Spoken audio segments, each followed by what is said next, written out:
नमस्कार, मैं ब्यूटी रॉय। आप देख रहे हैं पंजाब केसरी.com। आखिर कौन है पुष्पेंद्र श्रीवास्तव, जिन्होंने 73 बार प्रीलिम्स और 43 बार मेंस की परीक्षा दी है।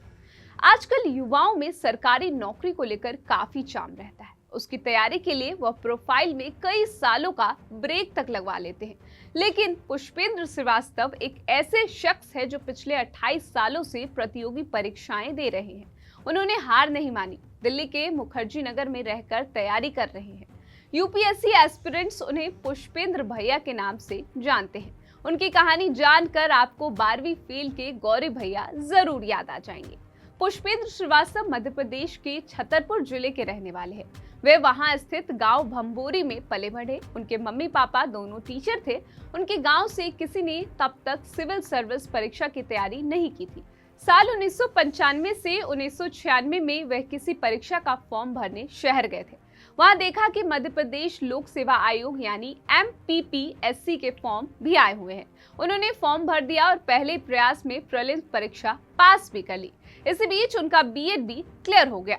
MPPSC परीक्षा पास कर लेने से उनका कॉन्फिडेंस और बढ़ गया था। उनको लगा कि जब स्टेट प्रीलिम्स आसानी से निकल गया तो UPSC की तैयारी करने में क्या हर्ज है। इसके लिए उत्तर प्रदेश के इलाहाबाद शहर वो शिफ्ट हो गए। तब इलाहाबाद को ही सिविल सर्विस परीक्षा की तैयारी का हब माना जाता था। इसी बीच उन्होंने मैथमेटिक्स में मास्टर्स की डिग्री भी हासिल कर ली। हालांकि वो मानते हैं कि अगर तब किसी ने अच्छे से गाइड कर दिया होता तब वो बैचलर्स के बाद ही सरकारी नौकरी की तैयारी में जुट जाते। साल 1947 से 1998 तक दिल्ली का मुखर्जी नगर सिविल सर्विस परीक्षा की तैयारी के लिए अपनी खास पहचान बना चुका था। तब दिल्ली में इंग्लिश मीडियम का बोलबाला था। उस वक्त एस्पिरेंट्स को 4 ही अटेम्प्ट मिलते थे। जनरल कैटेगरी वालों के लिए यूपीएससी एज लिमिट 30 साल थी, लेकिन अब 6 अटेम्प्ट मिलते हैं और 32 साल की उम्र तक आप यूपीएससी परीक्षा दे सकते हैं। वह हर बार यूपीएससी प्रीलिम्स में पास हो जाते थे, लेकिन मेंस या इंटरव्यू में असफल हो जाते थे। पुष्पेंद्र श्रीवास्तव की उम्र अभी 48 साल है। जब यूपीएससी के उनके अटेम्प्ट पूरे हो गए तो उन्होंने फिर से स्टेट लेवल की परीक्षाएं देना शुरू किया। वह IAS बनना चाहते थे, लेकिन उनका यह सपना बिखर गया। इसके बावजूद उन्होंने हार नहीं मानी। कई बार ऐसा भी हुआ कि एक परीक्षा का मेंस क्लियर होता तो दूसरे के प्रीलिम्स की तारीख आ जाती थी। पास होने और सरकारी नौकरी के इंतजार में पुष्पेंद्र श्रीवास्तव ने अब तक शादी भी नहीं की। वे सफल होने के बाद ही जिंदगी का नया पड़ाव शुरू करना चाहते थे। इन 27-28 सालों में उनकी जिंदगी में कई उतार चढ़ाव। उनकी दोनों बहनों और पिता की मौत हो गई।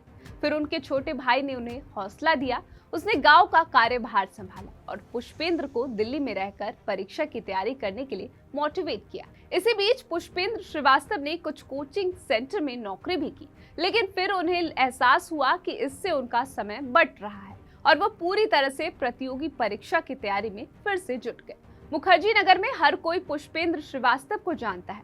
अब वही उनका घर बन चुका है। मशहूर शिक्षक विकास देविकृति और 12वीं फेल के तौर पर मशहूर IPS मनोज कुमार शर्मा उनके रूममेट रह चुके हैं। पुष्पेंद्र खुद बताते हैं कि उनके साथ तैयारी कर चुके ज्यादातर लोग सफल हो चुके हैं। उनकी तुलना 12वीं फेल मूवी के गौरी भैया से की जाती है। वह अक्सर लोगों को अपने फोन में IPS मनोज शर्मा की फोटोज दिखाते हैं। पुष्पेंद्र शर्मा की कहानी सुनने वाला हर शख्स चकित रह जाता है। इस साल वो MPPSC का जो इंटरव्यू देने जा रहे हैं, वे मौका उन्हें कोरोना की वजह से मिला है। यह बड़ा सच है कि देश के कई राज्यों में 5 से 10 साल तक स्टेट PCS की किसी भी पोस्ट के लिए एग्जाम नहीं होते हैं। जैसे BPSC 2010 की एक पोस्ट के लिए अभी तक परीक्षा नहीं हुई। तब जिन लोगों ने भी आवेदन किया था, उस वक्त की उनकी उम्र के हिसाब से उन्हें अब भी मौका दिया जाएगा। फिलहाल पुष्पेंद्र श्रीवास्तव की ये कहानी आपको कैसी लगी, कमेंट करके जरूर बताएं और देखते रहें पंजाब केसरी.com।